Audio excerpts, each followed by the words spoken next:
Hello and welcome to the U classes. तो फाइनली भारत के दो शहरों को वेटलैंड सिटी के रूप में घोषित कर दिया गया है।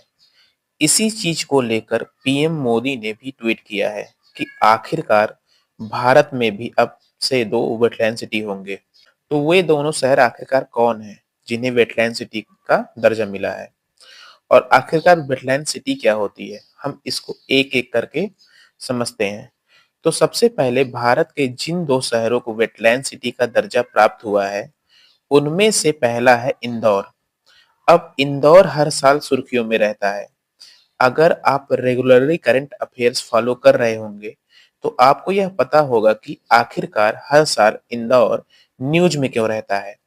जाहिर सी बात है, इंदौर भारत के हर साल स्वच्छता में टॉप करने वाली सिटी में शुमार है, और अब उसे वेटलैंड सिटी का भी दर्जा मिल गया है। दूसरी सिटी जिसे वेटलैंड सिटी का दर्जा मिला है, वह राजस्थान का उदयपुर है, और यह बहुत ही सुंदर है। झीलों के बीच बसा ये शहर अब ये वेटलैंड सिटी के रूप में जाना जाएगा। यहाँ पर क्वेश्चन यह उठता है कि आखिरकार वेटलैंड सिटी होती क्या है और इसका दर्जा कौन देता है। तो वेटलैंड सिटी का उद्देश्य होता है कि जो भी शहर अपने यहाँ स्थित झीलों, नदियों के पानी और वहाँ के इलाकों को बचाने और वहाँ रहने वाले जीव जंतुओं की देखभाल करने में सक्षम होता है, उन शहरों को इस सम्मान के साथ वेटलैंड सिटी का दर्जा दिया जाता है। और इसका दर्जा जो है वह कॉन्फ्रेंस ऑफ पार्टीज, जिसे शॉर्ट फॉर्म में कॉप कहते हैं, इसी के 12वें सीजन की बैठक जो 2015 में हुई थी, वहीं पर यह निश्चय किया गया था कि जो शहर अपने यहाँ आर्द्र भूमि को संरक्षण प्रदान करेगा, यानी जो झील, नदी, तालाब आदि को उनके आकार में बढ़ावा करेगा और उनका रखरखाव अच्छे से करेगा, उसी शहर को यह सर्टिफिकेट दिया जाएगा। और इसके सर्टिफिकेट की वैल्यू जो है वह 6 वर्षों तक रहती है। 6 वर्षों के पश्चात उसे दोबारा रेन्यू करवाना पड़ता है। यानी कहीं ना कहीं यह फिर से देखा जाता है कि वह शहर उस वेटलैंड भूमि के आकार में कहीं कमी तो नहीं किया है, यानी उसको बढ़ाया है कि कमी किया है। अगर वो बढ़ा होगा और उसका रखरखाव अच्छे से हुआ होगा, तो उसके सर्टिफिकेट की वैल्यूएशन 6 साल और बढ़ा दी जाती है।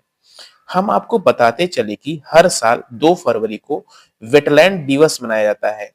एग्जाम पर्सपेक्टिव से यह बहुत इंपॉर्टेंट क्वेश्चन है और कई सारे एग्जाम में पहले भी यह पूछा जा चुका है कि वेटलैंड दिवस कब मनाया जाता है।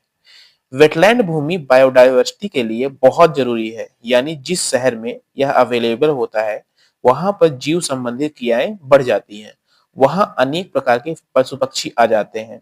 स्पेशल रूप से कई सारी पक्षियां वहां अधिक आती हैं, जिससे वहां के इकोसिस्टम में काफी सुधार होता है। और सबसे इंपॉर्टेंट यह है कि जो वेटलैंड भूमि होती है वह बड़े मात्रा में कार्बन का अवशोषण करती है।